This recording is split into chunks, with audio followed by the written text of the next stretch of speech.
up denied, rejected. They were like, honey, no, you are not okay. We don't want you.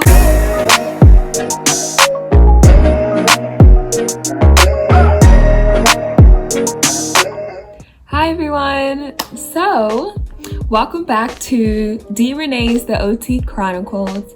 So today's video is highly requested and we are going to get right into it.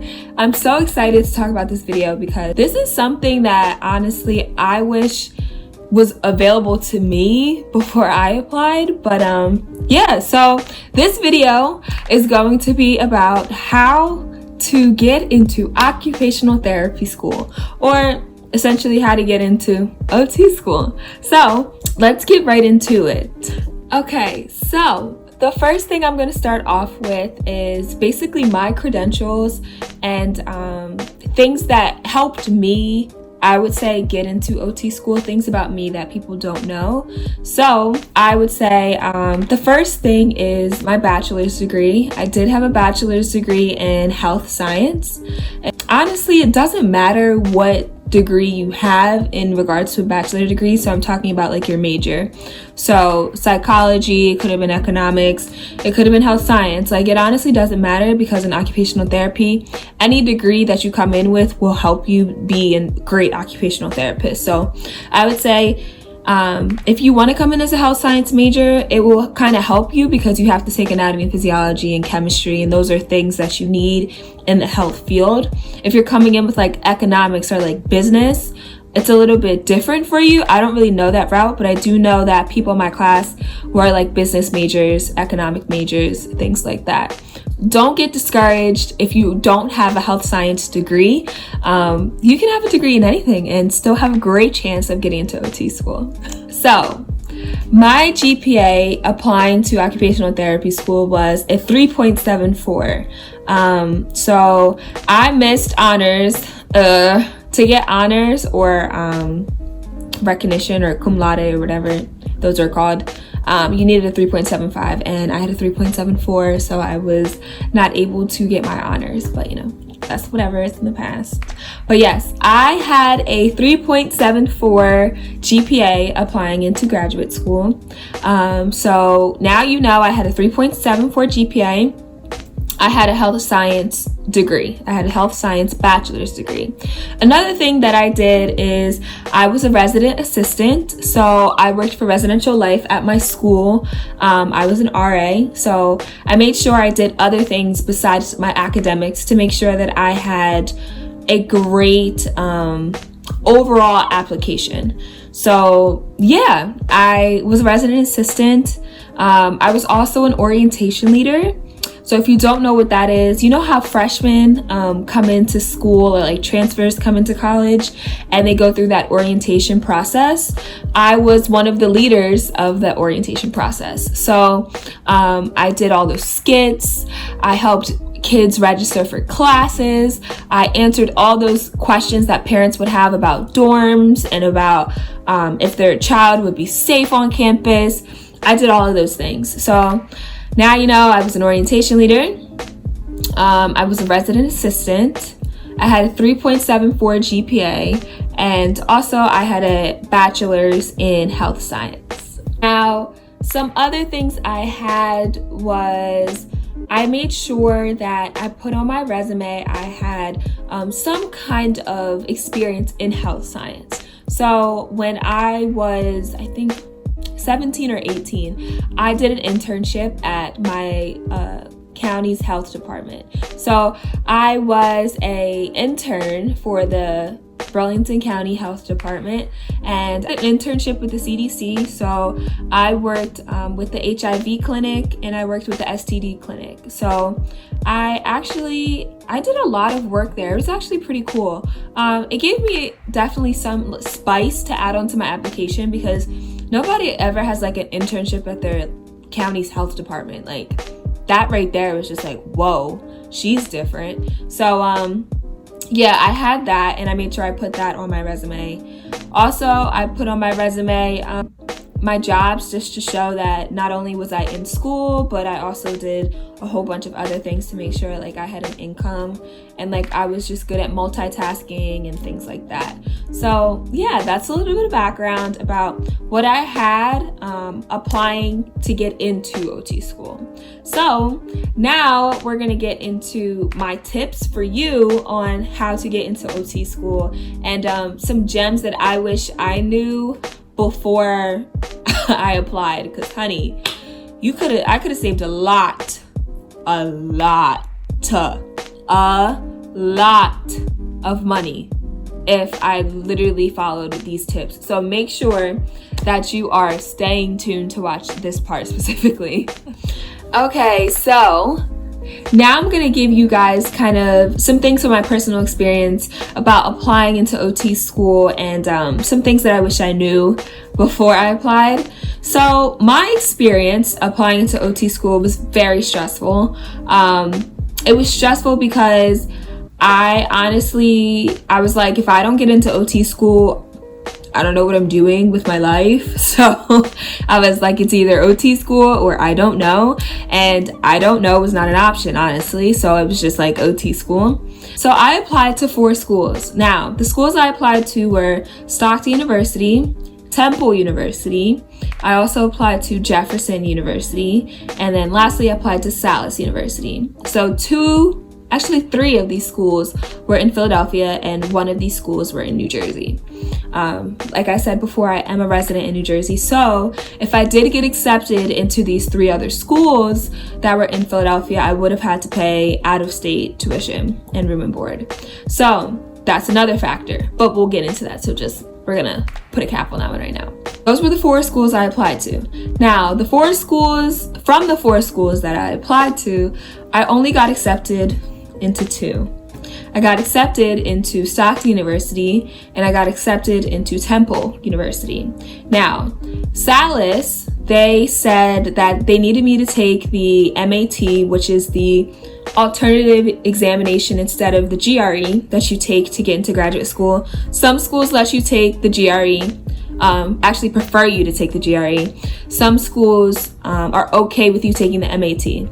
Tip: take the M.A.T. Take the M.A.T test. Honey, take it.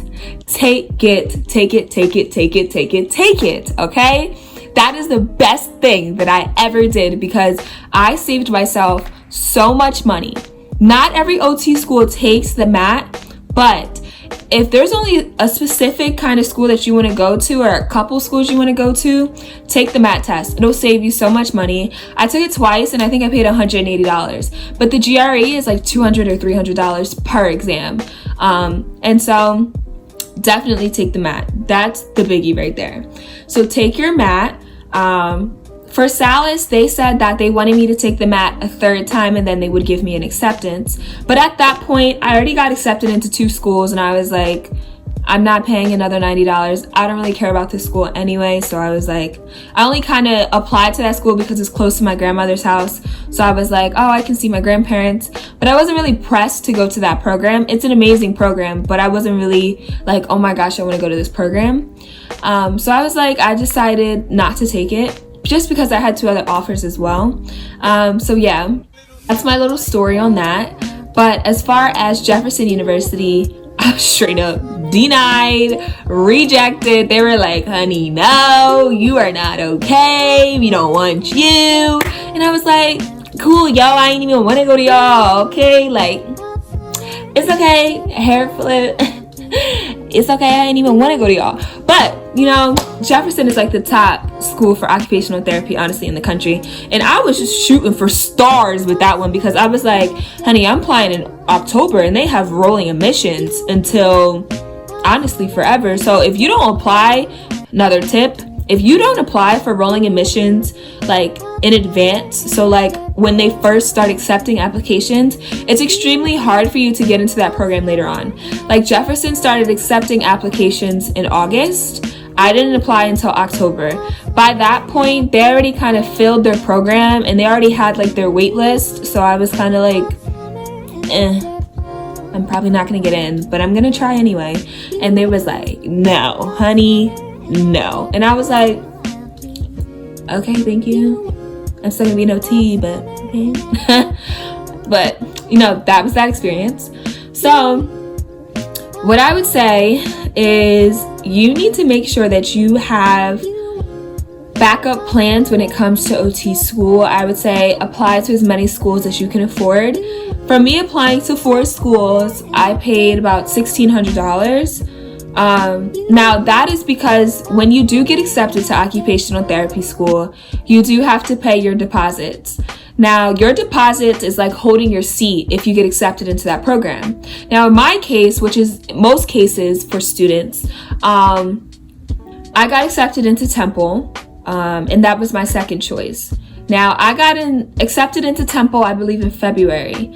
And at that point, you only had, I think, like a week to make your decision on whether or not you wanted to take their offer or decline their offer. And so I was like, oh, well, this is the only acceptance I have, so I'm going to take it, of course. So I paid my $500. Yes, $500 to a program that I may or may not go to just to hold my spot in a seat of 30 people, because it's extremely difficult to get into OT school. So at that point, I was like, you know what? We'll figure it out. I really don't want to go out of state, but we'll figure it out if I have to go out of state. So I was like, all right, I'll put my $500 down. Then a week later, I got my acceptance to Stockton, and I had a week to make a decision for that. And they wanted $500 too. Now, math right here. I already put $500 down for Temple. I already paid for applications for 4 schools.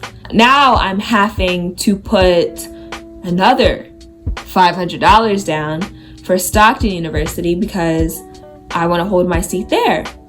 And so what did I do? Put another $500 down. So I put my $500 down at Stockton University and I held my seat there. Now, I was like, great, I'm sitting pretty. I have acceptances from 2 schools. Now, what am I going to do? I have to pick one program. I don't know what I'm going to do. I don't know how much each program costs at this point. I know I probably just spent like $1,600 at this point, but I need to make a decision because you don't have as much time as you think. And so I sat down and I made an Excel spreadsheet. Make that sheet, bro. Make that sheet. Make that sheet. Make that sheet. Yes. So I made an Excel sheet and I literally put down tuition. I put down how much it would cost for room and board. I put down transportation. I put down city. I put down commuting times. I put down literally everything because I wanted to be able to make a well thought out decision on what program would be best for me. And so I had on one side Stockton University and I had on another side Temple University. Now, after figuring out the scholarships that were available at each school, the graduate assistantships that were available at each school, and that took some research as well. Do your research on both schools. Do your research on every school. Don't wait until you get an acceptance. Do it before. Make sure you do it before, because at this point, I felt like I was late and I was behind the game because I was just like, I should have known about all these scholarships. I should have known about the fact that certain schools have graduate assistantships and certain schools do not. Like, for instance, the graduate assistantships that were available at Stockton were way more beneficial than the ones that were available at Temple. And so I was like kind of stuck and I was like, I don't know whether or not I want to leave a university that I already spent 4 years at and I want to start a new chapter and I want to go to a new school and meet new people and just kind of grow as a person, or do I want to stay at a school that I've already been at but then save more money? And so what do you think I picked? Where am I at right now?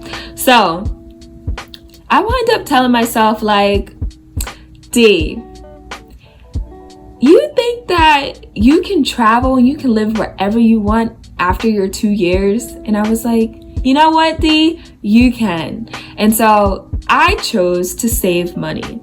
And so I chose Stockton University. Now, you're probably wondering, where did that $500 go that I gave to Temple? Where did all that money go that I spent on those applications? Guess what? Thin air. Thin air, bro. Thin air. I got none of that money back. So, I put that $500 down for Temple, put in a rejection letter, or I withdrew. And I was like, sorry, like, I don't want to go to your school anymore. And they quickly and smoothly were like, you don't get a refund, honey. And I was like, oh, okay.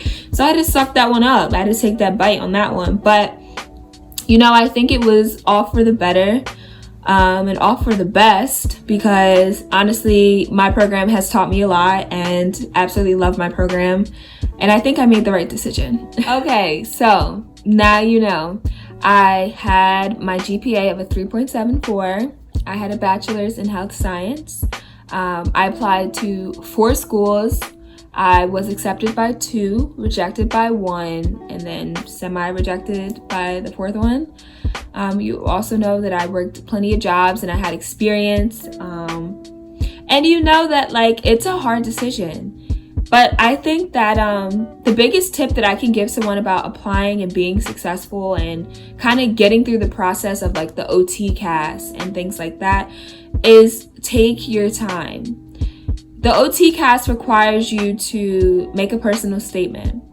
Now, for my personal statement, it took me some time to create because I really wanted to make sure that I was being authentic to myself, and I wanted to make sure that whatever I was talking about was true and it wasn't like a lie, essentially. And I just wanted to tell my story. And so that's what I did.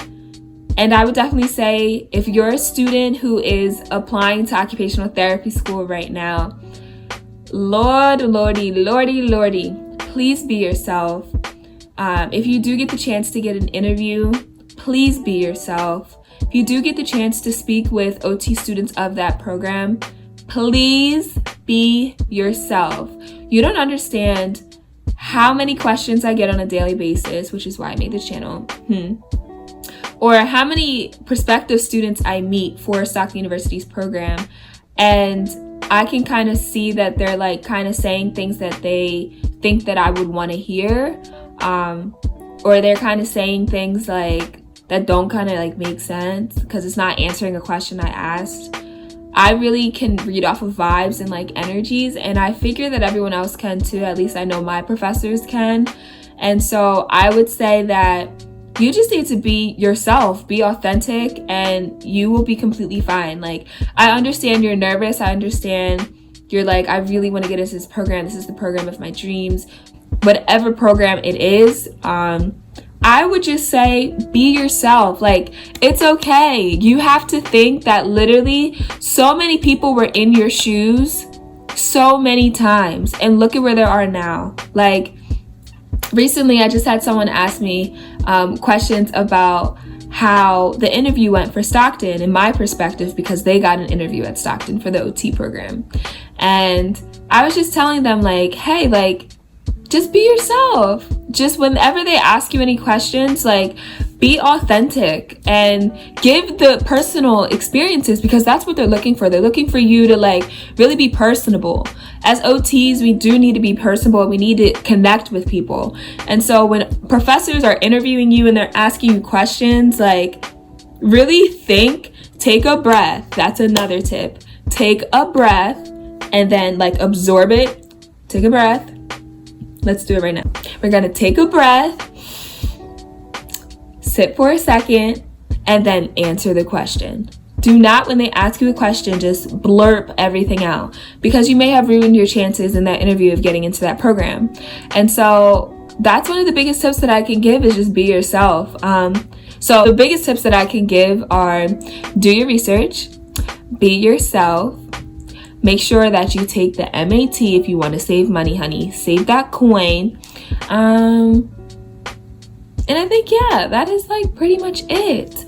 I think that this is going to be so helpful for people.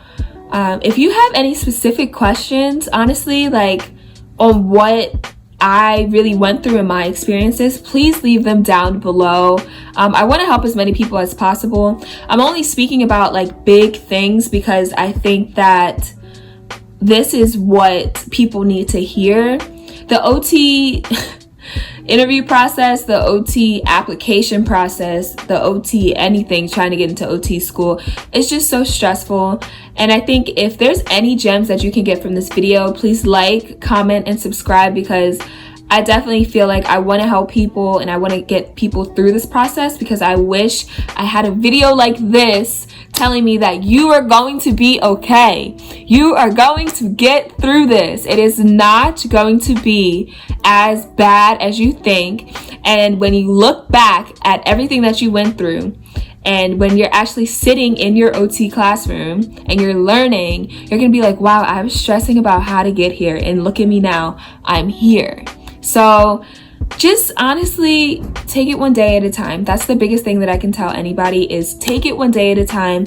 Do not stress yourself out, even though you probably will. But yeah, I really hope that you like this video. I hope that you got something from this video, honestly. I know this was short and sweet, but I feel like there's not any specific questions that were asked to me that I feel like needed to get really addressed in this, because everything I talked about was kind of addressed.